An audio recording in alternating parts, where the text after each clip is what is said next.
name is Andy from Hobby Fit, and today I will explain you how to do bird dog crunch. So first, start in a 4-point position. Raise your right arm and your left leg back.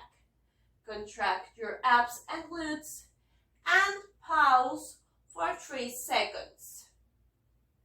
Okay, return to the starting position and repeat the movement. Okay, one more time, switch sides, contract your abs and glutes. So, what are the most common mistakes? Bring your chin to your chest, like this way. If you do that, maybe you lose the balance. So, this is all. See you soon. Bye.